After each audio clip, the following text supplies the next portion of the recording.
Anyone go anywhere for spring break? Raise your hand. You went somewhere for spring break? Those of you here last week, I went to the Tri-Cities this past week. Woo! Yeah, there's some more people here from the Tri-Cities than last week.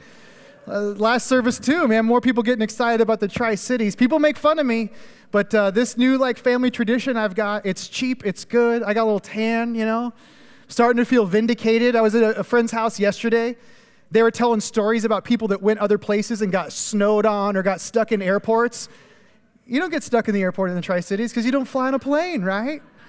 There's no snow. It's 75 degrees and sunny. It was really good. It was awesome. In fact, we were at the mall. Did you guys know that the Tri-Cities has a mall? Yeah. In the mall, ladies, check this out. They have a Coach store. Yeah, Coach purses. Who knew, right? I mean, we don't have a Coach store. I don't care, but we don't have that. Just so you know, the Tri-Cities is getting classy, right? The three cities, they're gonna change it or something. So we're at the mall, we're hanging out one night, we're walking around, and we split up as a family, which is when you have daughters, that's an okay thing, because I just kind of go do my own thing. In fact, earlier I was like, man, I love taking you guys shopping, and then my daughter, I guess, called me out at one point. She said, Dad says he loves taking us shopping, but every time we get to the mall, he disappears. Yeah, that's kind of why I love taking you shopping. So we're separating, and I got to this point where I was like, I better find my wife, because I get scared after a little while alone in a mall. So I went looking for her, and so I'm bouncing from store to store, kind of looking in, seeing people are what's that guy creeping in on the windows at us? And I walked into this one store and I started talking to this lady because when I got in there looking for Sherry, I got distracted. There were actually items that I might be interested in, so I'm looking around at stuff, and this lady's kind of talking to me as I'm looking, because guys, we look like this. We don't touch. Ladies grab hangers and touch, and guys, we're just huh. And we walk away. What is that? Can you tell me how much that is? I don't want to touch it. So we're talking, and she goes, yeah, you enjoying the sunshine? I was like, yeah. I said, came down from Spokane to enjoy it. And she goes, you're the second person I've talked to today that's done this. And I said, yeah. I said, came down just for the weather. And she goes, I was talking to a lady earlier, and she did the same thing. And I'm like, oh, I'm vindicated, right? I'm not the only one. And then it dawns on me, she was talking to my wife. Did she have a little girl with her this tall? And she goes, yeah. And I go, that was my wife. Yeah, we are the only people on the planet that go to the Tri-Cities for spring break. Yeah, but you can drive there. You don't have to fly there. You can drive there, which this year was interesting for us because we have a Suburban, and there's this light that tells you when you're supposed to take it in to get serviced. It's a check engine light, and my opinion about the check engine light is it's really only cause for concern when it's flashing. Right? Because in my car, that's the way it works. It comes on, and they tell you in the book, there's some problem, you need to take it sometime soon. Then they tell you if it starts flashing, then you need to pull over and take it somewhere. So my theory is check engine light, we're going to ride this baby out, right? We're just going to keep driving this thing. And honestly, driving it around town, not a big deal. In fact, last week, Student Impact went over to Ephrata, and I gave Grant the keys to the Suburban, said, go, drive it, take students. Grant brings it back, and as he's giving me the keys, he goes, hey, I forgot to mention to you, it's kind of running rough, going up hills and stuff. It's not really running real great. And I was like, yeah, I know. It's the check engine light. It's not a big deal. And I told him, don't pay attention to it. And he's like, no, bro, it's really rough. And I was like, pansy, you just don't know how to drive, right? Turns out, I think Grant broke it while he was gone. So, and this is what's unfortunate about it, is that Morgan's learning to drive, and so we just said, hey, why don't you drive, get some freeway time in? So tossed her the keys to a broken Suburban, going on vacation, got 19 bicycles strapped to the back of it. We look like a junkyard driving down the road, right? And we start heading out of town, and we pull onto Sunset Hill. We're not that far, right? We've just gone the little roundabout. We're going uphill, and I'm yelling at Morgan, step on it, go. You got to go. We're going to get run over. You need to go. And the speedometer's not moving. She's like, Dad, the speedometer's broken. I'm pressing it down. It's not going. The speedometer's not broken. It is broken, by the way. But it's not broken. It's fine. Just slam it. We're not going anywhere. And it turns out, this is what I feel bad about. I do feel bad for my bad dad moments. I feel bad because it really wasn't working. The car was broken. She's so stressed out by the Medical Lake exit. She's like, Dad, I just want to be done. I'm like, okay, you're done. And I get in. I'm like, this thing sucks. What's wrong with this car? Something's wrong with this stupid thing. Whole trip down, lights flashing at me. I'm like, okay, we got to get this fixed, Then yesterday I'm driving around. I'm like, you know what? It's not that bad. Just driving around town. I'm like, it's fine. It's fine. No problems, right? Go on a trip, it's bad. Drive around town, it's good. Takes a trip to realize how bad it really is. When I was first being introduced to the Bible, I think I looked at the Old Testament as kind of this irrelevant part of the whole story. It was like, yeah, that's the old stuff. And then there's the new stuff. Like they called one old and they called the other new. Like who wants the old when there's something called new, right? So there's the New Testament. So I just kind of paid attention to the New Testament. Thought, well, the Old Testament, like I guess it's important, but I'm not really sure how. Then as time went on for me, I started realizing, well, the Old Testament actually it kind of builds this foundation. And the more you understand about some of the structures and the law and some of the different things happening in Judaism, the more the message of Jesus starts to make sense. But then the longer I go on, the more time that I spend reading the Bible, the more I realize that I think I may have made a mistake, that thinking the New Testament was where the content was, and that the Old Testament was where there were just kind of some irrelevant stories. Because what I've come to realize is, a lot of times the content of the New Testament is illustrated and described in the stories of the Old Testament. And what's interesting about that is some of the content, some of the truths, and some of the realities of what we read in the New Testament, as we read the Old Testament, some of those things become more alive. Suddenly we have an opportunity to see them in multiple dimensions. We get to see the content lived out. Not only see the content lived out, but sometimes as we read those stories, we see the benefits of our faith. We see the promises of our faith. Sometimes we see the malfunctions of our faith. Sometimes we see the places that we're blind to seeing otherwise. That's especially the case when we look at the life of David. Walking through this life of David, over and over again, what we're seeing are things that we learn about in the New Testament, in the stories of Jesus and his disciples. We're seeing those realities lived out in the life of David. And sometimes we're encouraged, but sometimes we're challenged. This morning is one of those cases where we see a malfunction, where we see a challenge, where we see something in David's life that quite possibly points out something that might be amiss in our own faith and our own relationship with God. So we're going to dive in this morning pretty quickly. I want you to open your Bible, if you got it with you, to 2 Samuel chapter 8. 2 Samuel chapter 8, we're going to start reading here. We're going to start in verse 13. So midway down through the chapter, and we're going to explain some of the things that happen here. If you don't have your Bible, you can follow on the screen with me. It says this. It says, David made a name for himself when he returned from striking down 18,000 Edomites in the Valley of Salt. Then he put garrisons in Edom. And throughout all Edom he put garrisons, and all the Edomites became David's servants. And the Lord gave victory to David wherever he went. Now, this thing starts with a very interesting phrase about David. It says that David made a name for himself.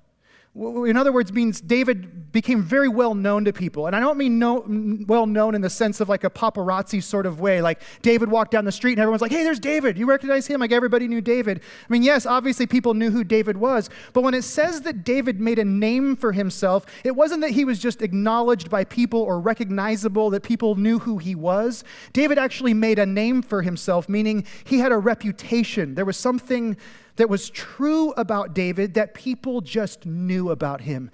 David made a name for himself. And what was known about him, what he was known for, was what we read in the last sentence of verse 14, that the Lord gave David victory wherever he went. Now, this phrase, this story kind of comes, or this statement gets made after David has defeated the Edomites. And I want you to understand why this is significant. If you read in the chapter a little bit before this, David had actually been battling the Philistines and the Ammonites. He'd been battling other groups of people on the borders of Israel's land. The Edomites are this group of people who trace their lineage very closely to the people of Israel. They lived in close proximity. And what had happened is that while David was off fighting on the frontiers of Israel, right, defending their country, the Edomites had been along the side. They noticed the potential to sneak into this scenario, and they attacked Israel. And so with David kind of out, with all of his resources spread and people fighting in all these different places, it's like David looked over his shoulder and sees what's happening, and it's kind of one of those, oh no you didn't moments. David smacks Edom down, like takes them down. So in the middle of this, with all of his forces everywhere, with everybody spread thin, David says, no you didn't. He goes over and he defeats these people. And so then everybody realizes no matter where David goes, he wins. Like David just wins in battle. Like when he is fighting in the frontiers and people attack the weak side of his protection, he still wins. Like the guy's undefeated. David made a name for himself. Like David, you don't mess with David. Like you don't tug on Superman's cape, right? Like you don't spit into the wind. Some of you older folks know exactly what I'm talking about, right? You don't pull the mask off the old Lone Ranger, and you don't mess around with David, right? If there's a young person next to you who's really confused, tell them about Jim Croce sometime later, okay? So David makes a name for himself. He's got this reputation. And then in verse 15, it says this. So David has this name, and then here's the rest of the story. So David reigned over all Israel, and David administered justice and equity to all his people. Joab, the son of Zeruiah, was over the army, and Jehoshaphat, the son of Ahilud, was recorder, and Zadok, the son of Ahitub, and Ahimelech, the son of Abiathar, were priests, and Sariah was secretary, and Benaiah, the son of Jehoiada, was over the Cherethites and the Pelethites, and David's sons were priests. And the point of this is that David's leading well. I mean, this is a time of relative peace and prosperity. David's setting up systems. He's setting up structures. He's providing organization to the leadership of Israel. He's getting organized. And the point of this is to say that things are going really well for David. Like things are good for David right now. He's organized. He's successful. He's got a name for himself. Like things are going good for David.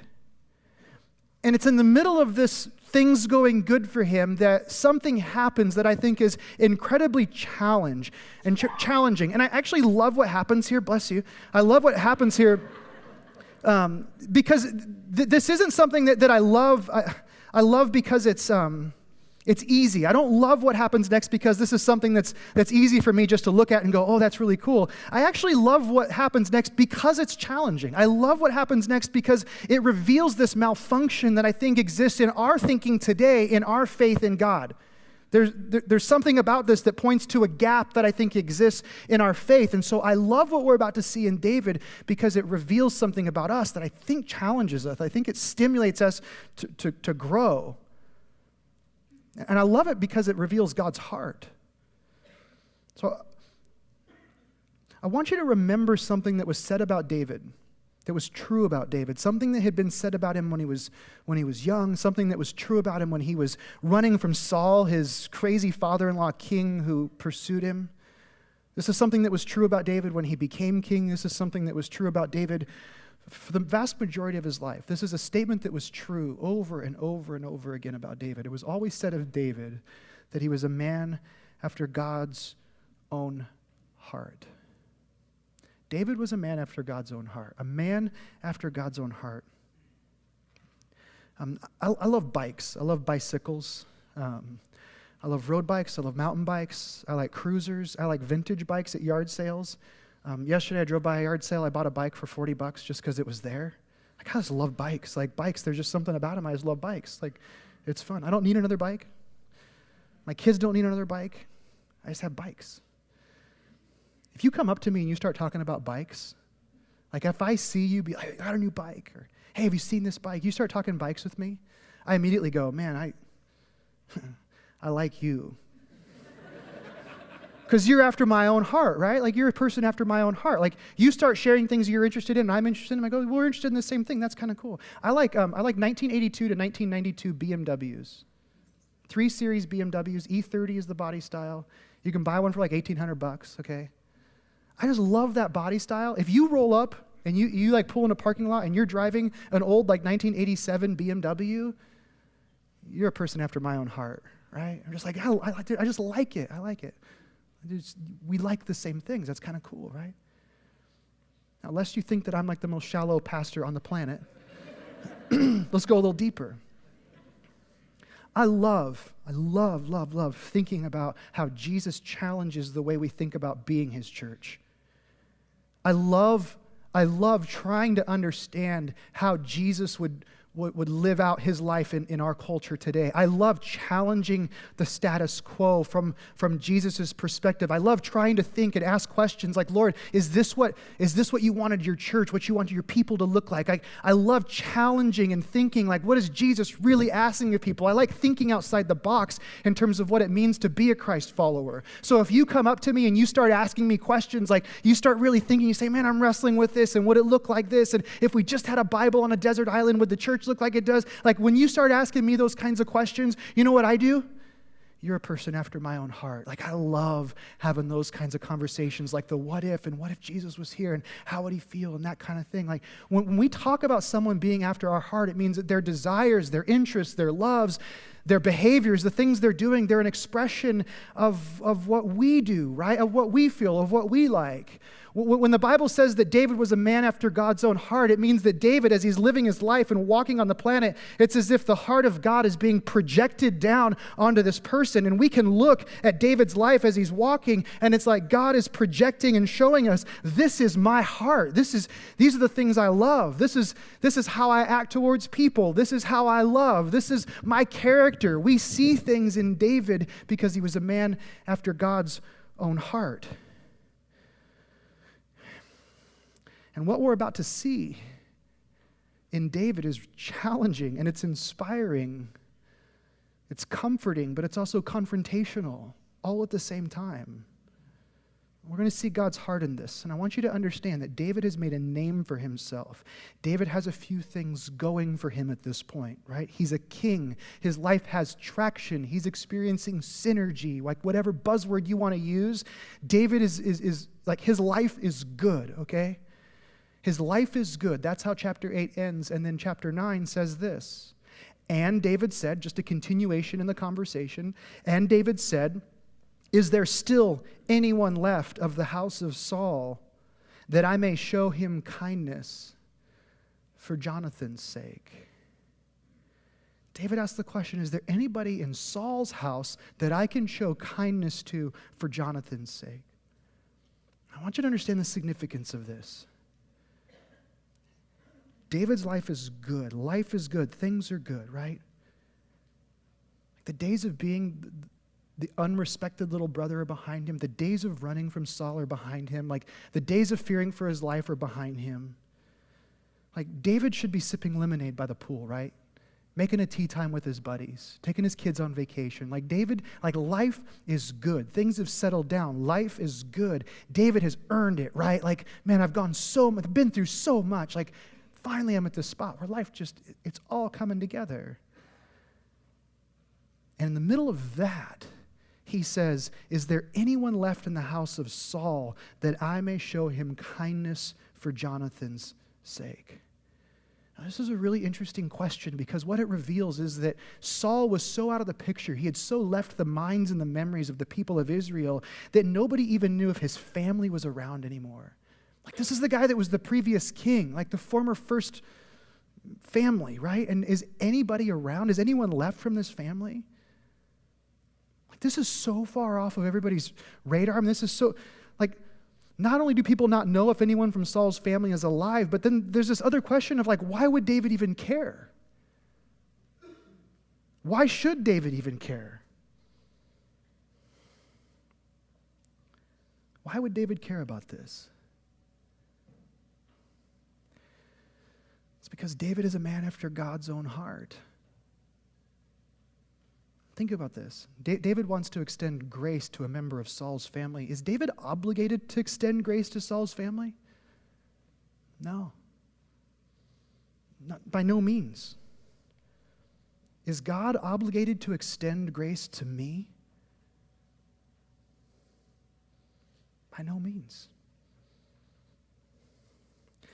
Thankfully, this is God's heart.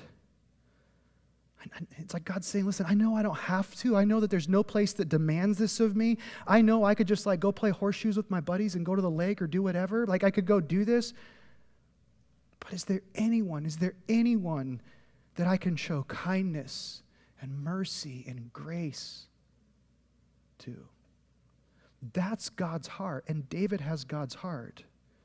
So in verse 2 it says this. He asked this question, and it says, now there was a servant of the house of Saul whose name was Ziba, and they called him to David. And the king said to him, are you Ziba? And he said, I am your servant. Which is a way of just saying, like, I'm here, whatever you want, tell me what you want. And the king said, is there not still someone of the house of Saul that I may show the kindness of God to him? Ziba's just this guy that used to work for Saul. And so they just go, hey, let's find this guy. Like, he's out there. He might know. And so they just bring him in. And he goes, man, is there anybody? Like, if anyone's going to know if anyone's still alive, like anyone I can extend mercy and grace to, you would be the one. Is there anybody?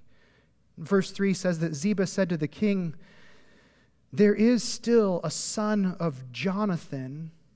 He's crippled in his feet. Now, this is fascinating for a couple of different reasons, because he's saying not only is there someone living, but there's the son of Jonathan, and Jonathan's David's best friend. This is his best friend in all the world. He has a son that's still alive. But then there's this like strange detail that's given, this kind of like out of place statement that's made that says, in fact, it's not just here, it's made in other places. It's made at the end of this chapter that we'll see in just a few minutes. It seems random, but it's not random. It says there's the son of Jonathan, and he's crippled in his feet. I want to explain what happened here because I think it's important for us to understand the significance of this statement. This son of Jonathan was 5 years old when his father was killed along with Saul on the Mount of Gilboa. They were battling the Philistines, and Jonathan and his brothers were slain, and Saul was killed. And as was often the case in that time and this time today, like, leaders' families aren't treated very well in the turning of a dynasty like this. And so this child had a nurse who was caring for him. And so while the family members were dying off and while there was this tragedy happening, the nurse looked at this little boy, this 5-year-old, and said, man, like, we got to get out of here. Like, her concern was this little boy. And so she flees with him. And I don't know if he's running by himself. I don't know if he's running and not fast enough, but for whatever case, she picks up this 5-year-old boy and they're running to go hide to spare his life. Like, all she's thinking is, with his grandfather and his father dead and everyone else in his family dead, surely he'll be the next one to be killed. And so she just wants to save his life. Well, as she's running, you can read about this in 2 Samuel chapter 4. As she's running with this boy, she stumbles and she drops him. And he breaks both of his feet, wounds his legs so severely that he's crippled the rest of his life. And so now they're often hiding. They're living in obscurity. He's crippled from that point forward, all because they were running for their lives. That's the story of this boy. The son of Jonathan has been living in hiding and unable to walk. This isn't a random detail. This is a tragic detail that's in here for a reason, so that we understand the condition of Jonathan's son as he enters this story. And David hears this and he responds. Verse 4, the king said to him, where is he? And Ziba said to the king, he's in the house of Machir, the son of Amiel, at Lodabar. And then King David sent and brought him from the house of Machir, the son of Amiel, at Lodabar. And Mephibosheth, the son of Jonathan, son of Saul, came to David and fell on his face and paid homage. And David said, check this out. Notice the exclamation point. Mephibosheth. I think he was yelling because he pronounced it right. Right? Mephibosheth. In fact, can we just practice this? Can we just all, if you don't get anything today, just pronounce this with me. So would you just, on the count of 3, we're just going to all say Mephibosheth together, okay? 1, 2, 3. Mephibosheth. You guys are pros. So David sees him, he comes in, he yells, Mephibosheth, like he yells his name, right? And he answered, behold, I'm your servant. Like, what do you want from me? Like, I'm just here. Like, but do you understand he's yelling? Like, he's yelling his name. He's yelling this young man's name. David's ecstatic. Like, he's ecstatic. He wanted to extend grace and mercy to someone in Saul's family. Not only is it someone in Saul's family, but it's his best friend, Jonathan's son, who has this tragic story, and he enters the room and he yells his name. He says, here you are. Like, it's this exclamation of, there you are. It's this moment of total ecstatic joy where he realizes, and on a human level, this is really cool. On a human level, you look at this and you think, man, this is really awesome that David responds this way. Like, this is such a cool story.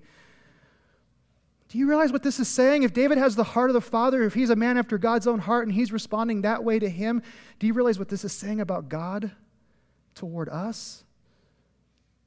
Like, when God calls to us and we come walking in the room and we stand before him, God's ecstatic. He's ecstatic. He yells our name, Seth, right? Like, Tim.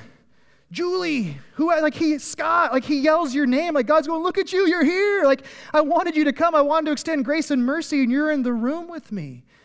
Like, that's what this is saying. He yells our name. You're here. Notice the first thing he says in verse 7.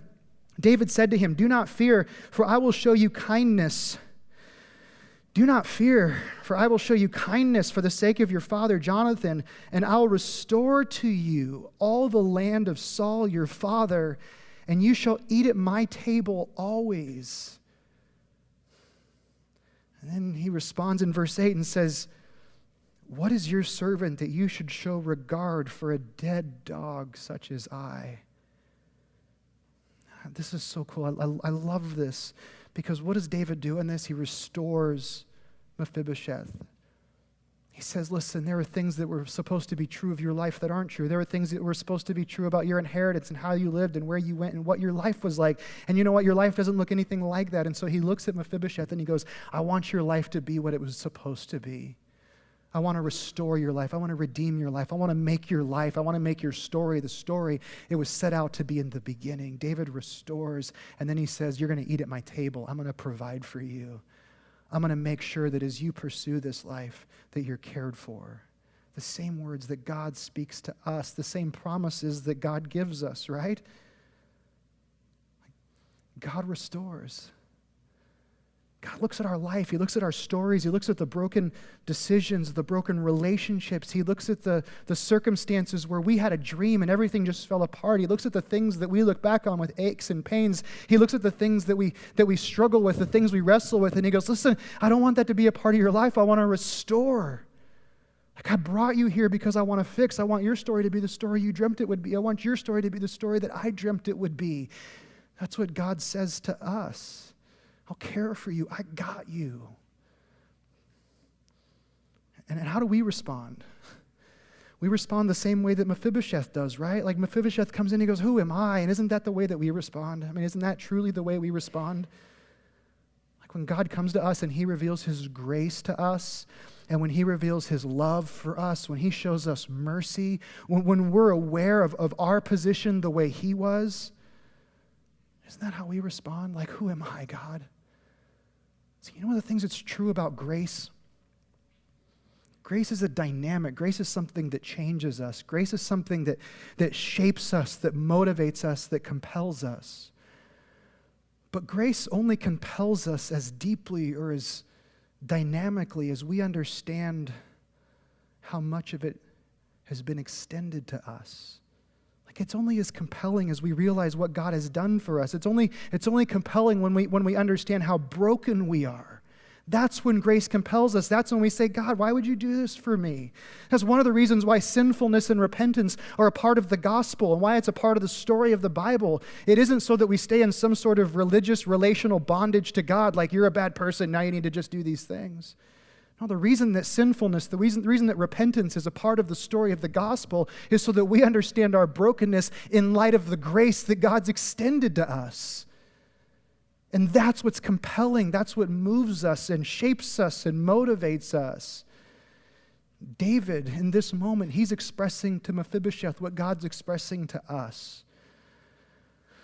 He goes on in verse 9, we see more of this happening. It says, the king called Ziba, Saul's servant, and he said to him, all that belonged to Saul and all his house I've given to your master's grandson. Like, I am restoring, I am redeeming, I'm bringing this story back to life. And you and your sons and your servants shall till the land for him and shall bring in the produce, that your master's grandson may have bread to eat. But Mephibosheth, your master's grandson, shall always eat at my table. Notice that God isn't leaving this story with just Mephibosheth. David doesn't just leave it with Mephibosheth, his whole house. Like, God doesn't just reach into your life, he reaches into all kinds of lives around you, doesn't he? Like when God really reaches into your life with grace, when you really understand mercy, when you really get what God's done for you, isn't it true that he doesn't just stop with you, that it's like your life begins to impact other lives, your family, your extended family, your friends, your coworkers? Verse 11, so Mephibosheth, listen to this. So Mephibosheth ate at David's table like one of the king's sons.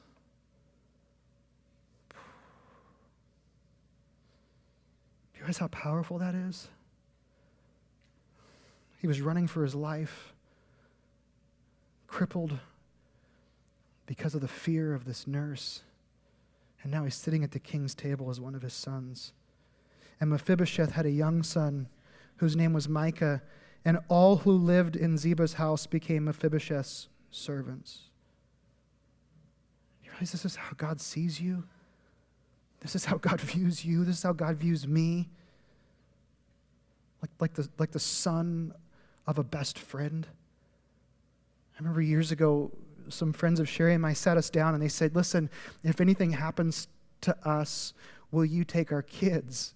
And they had 2 daughters. And how many of you have ever, someone said that to you before? Raise your hand up if you've ever been in our shoes there. Yeah. Yeah. So those of you that haven't felt what we felt, there's 2 things that you feel in that moment. First is incredible honor. Like, wow, you would trust me that much.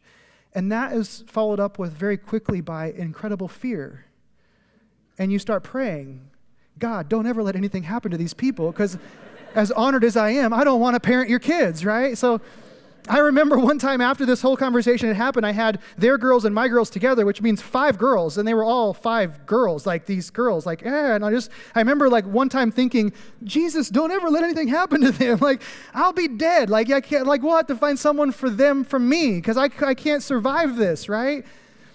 But you know what? As much as I could be afraid of that, you know what the reality is? That if something would have happened to my friends, if something perchance would have taken place and I would have brought those girls into my home, they would have sat at my table and they would have sat alongside of my daughters, and I never would have treated them any differently because they were the daughters of my friend, right? That's the way God views us. David takes Mephibosheth and he brings him in the same way that God brings us in. And what's the promise of the New Testament? The promise of the New Testament is that you and I become sons and daughters, right? Like, because of the sacrifice of God's Son, because of his work on the cross, we're included, we're brought in, we're welcomed into the family. And then look at how this ends. Look, this is so cool how this ends. So Mephibosheth lived in Jerusalem. Remember, this is like telling you about what the next chapter in his life looked like. For he ate always at the king's table. He ate at the king's table, like he never looked back. But then what's interesting is there's that statement again. And the chapter ends with, now he was lame in both his feet. And it seems so random. But it's not. Did Mephibosheth choose this? Did he choose to be crippled? No, there's no way, right? Like, you look at the story. You look back in 2 Samuel chapter 4. There's no way. Like, he's broken. He's broken, but it's not something that he chose. He was dropped and has to live with this. Let me ask you a different question. Do we choose to be broken? Do you choose to be broken? I get that sometimes we choose to live in our brokenness. Sometimes we choose to walk in brokenness, to embrace our brokenness. But did we choose our brokenness to begin with? Absolutely not. That's one of the primary themes of what the Bible teaches us, is that we are born broken, that humanity is broken, that from the very first moments that we breathe a breath, there's brokenness, there's sin nature in us. Is that where we're left? Is that where Mephibosheth was left? No, he wasn't left in his brokenness.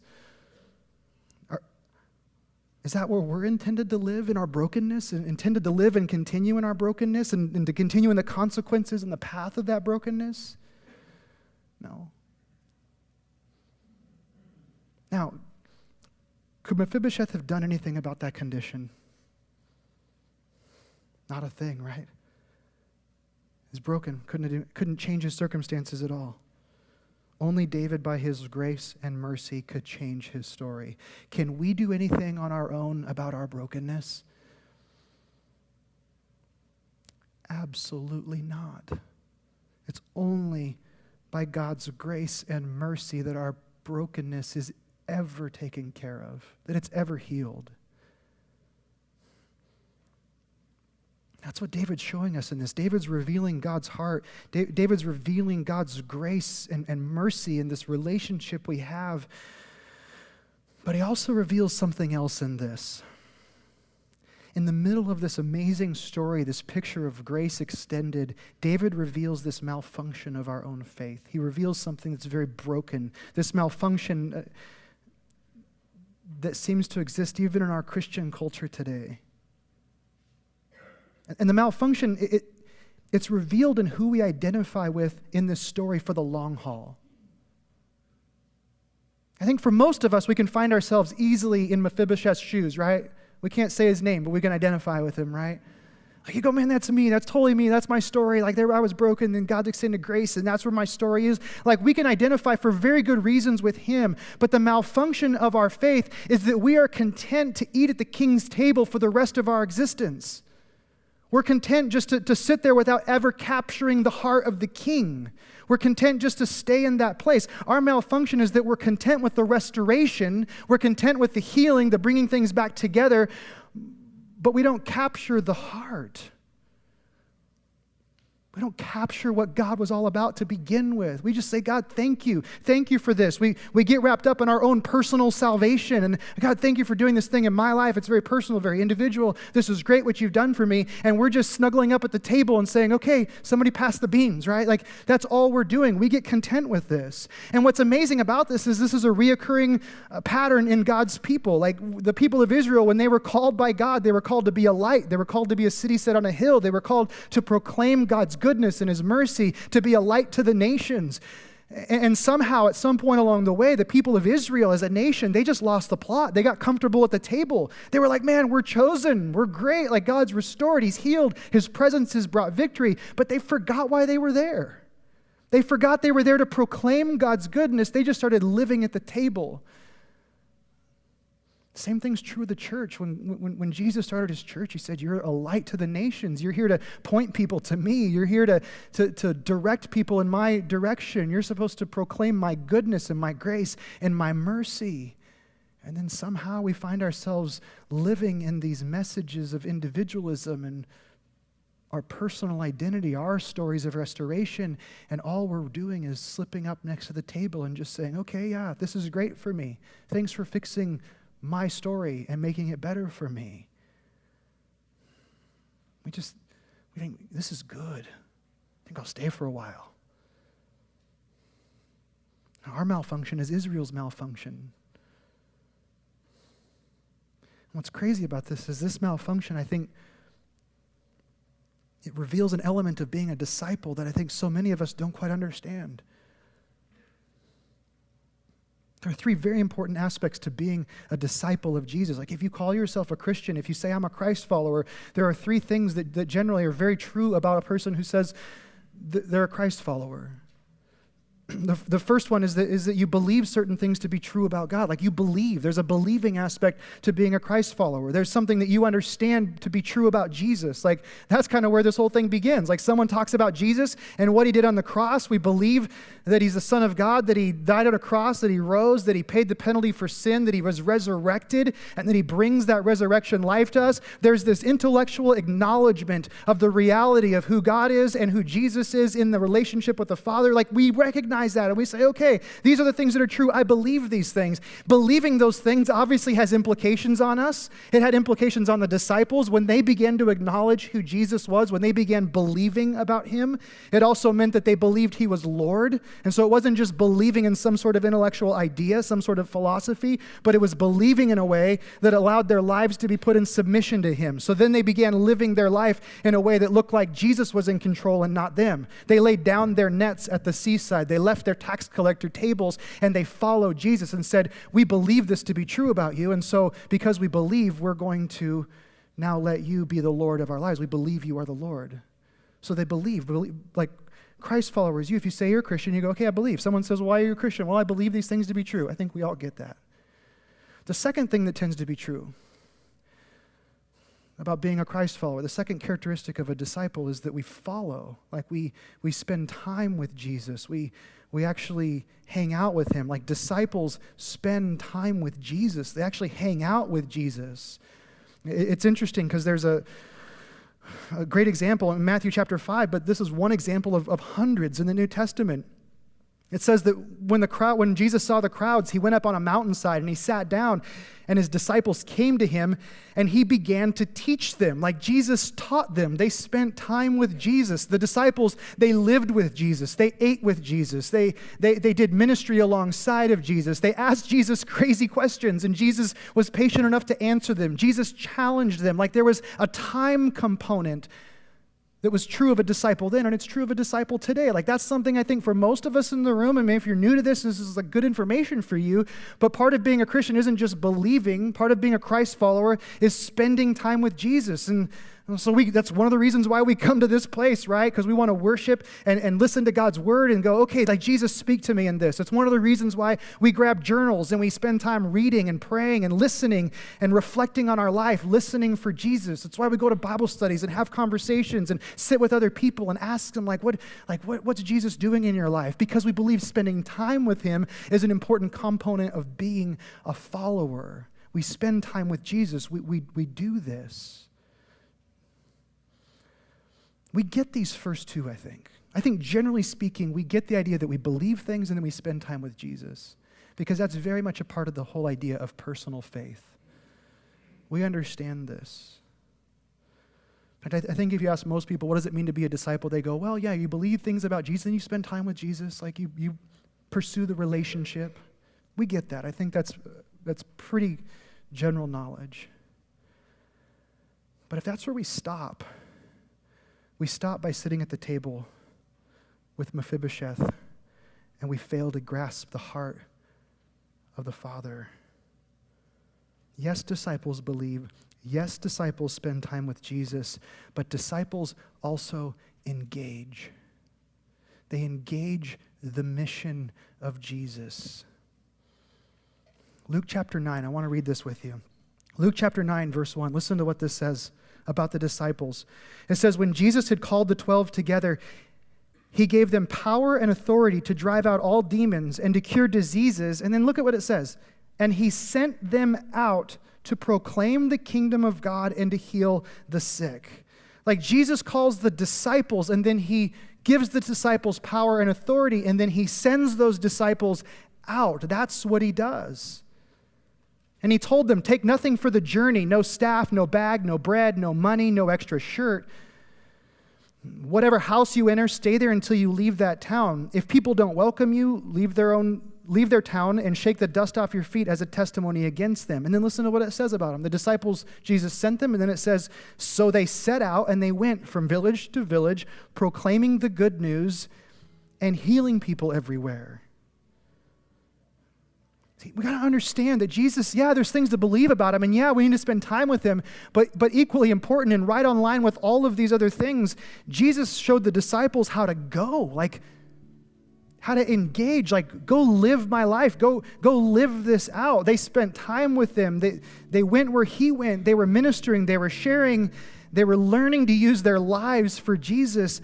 And then Jesus said, go. And in your going, I want you to proclaim the goodness, proclaim the grace, the love of God. Let people know. Be radical in the extension of grace. Tell people the story of who I am. Being a disciple means you share, you tell, you engage. That's what this means. And so the question, you look at the story of David and Mephibosheth, and while all of us identify with Mephibosheth at some point, I think the question comes back and says, who do you really want to be? Like at the end. I know we all spend a little bit of time just receiving grace and love, but if that's where we stay, and don't you want to be David? Don't you want to be a man or a woman after God's own heart? Don't you want to be known for being a radical extender of grace and love to the people around you? Like how does that impact your life? Like, are you known for just giving unwarranted grace and love to people? Are you that person that the server shows up at the restaurant a little late, a little frazzled, whatever, and you go, you know what, that's okay. You had a horrible day, or your mechanic spent way too much time and way too much money fixing your car, which will probably happen to me this week. And do you say to him, you know what, that's all right, I get it. This stuff happens, right? Like, it's okay. Like, are you a person that's continually extending grace and love to people? Are you going out of your way to look at people in your life, family members and friends and coworkers, and not tell them that they're right or wrong, but just to say, do you know you're loved? Like, are you a person who just lives out and expresses the love of Jesus? Do you show radical grace? Do you invite people to the table and say, listen, I know that you don't deserve this. I know I don't have to do this. I just want to. That's the mission of Jesus. Engaging, letting people know, telling people. Next weekend, we got 2 services in the Ferris Auditorium. And, I hope that next year we have 3 services in the Ferris Auditorium. You know why? Because there's a strange thing that happens this time of year when all of our friends and family members who never are interested in coming to church for whatever reason this week, maybe it's because the greatest event in human history still continues to compel people. But for whatever reason, if you go, you got any Easter plans? They'll say, no. And you say, you want to go to church with me? And they'll go, yeah, that'd be good. You going to give me lunch afterward, right? Yes, because you extend grace, right? There's something that happens that there are people in our lives, people that you work with and people that are in your family. They're not interested in hearing you tell them why they're right or wrong. What they're interested in hearing is, come to the table. It's fascinating, the motivation for David to do this. If you look in this passage over and over again, you'll see that he references the kindness that Jonathan extended to him. See, ultimately, what motivates us to be the kind of gracious, loving, caring, inviting people that David was, the motivation for that comes when we understand the grace and the love and the motivation that was extended to us. Like, when we get that, when we understand it, that's what makes us realize, I've got to give this to someone else. This morning, the ushers are going to come and we're going to close by taking communion together.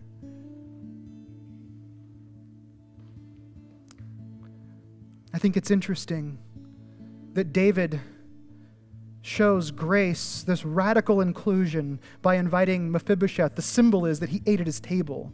Like, that's the symbol. The eating at the table was the mark, was the symbol of now receiving and having grace extended to you. I think it's fascinating that Jesus sits with his disciples on the night that he was betrayed, and he takes the bread and he takes the cup, and he says, this is the new covenant, my body, my blood broken, my body broken, my blood poured out for you.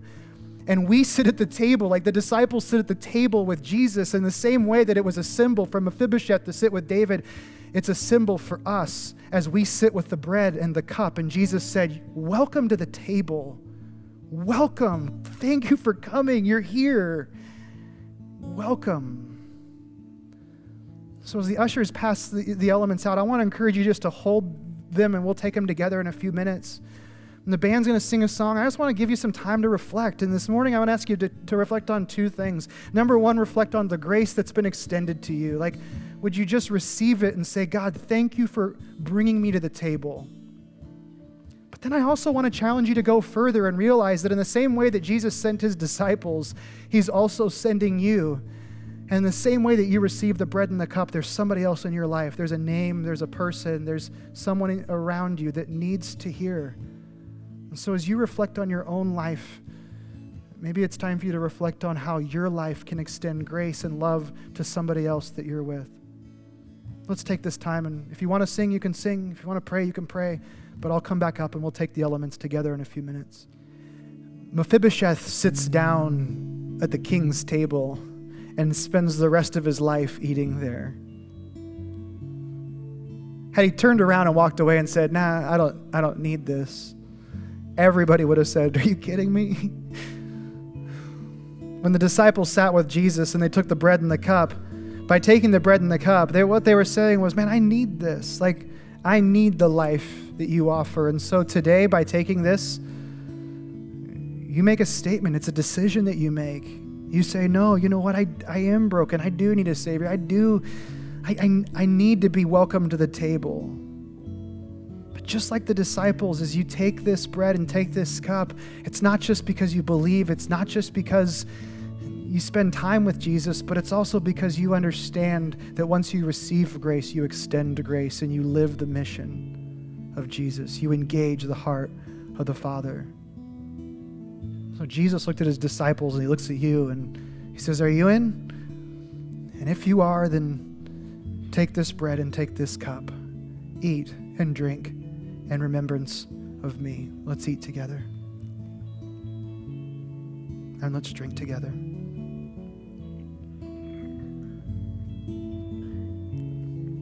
There's this really cool thing that happens next for the disciples.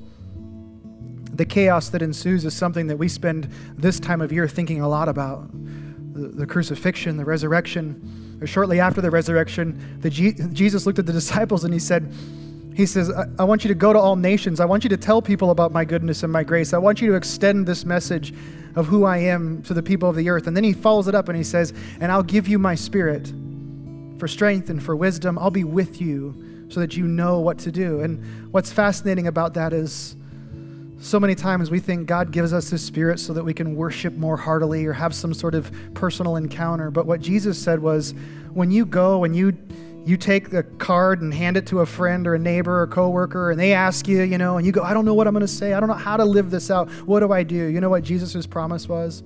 Just go. I'll be with you. I'll be with you. So this week, may you be men and women who understand fully the grace that's been extended to you. And may you, like David, express the heart of your Heavenly Father, extending love and grace radically and wonderfully towards those in your life. Amen.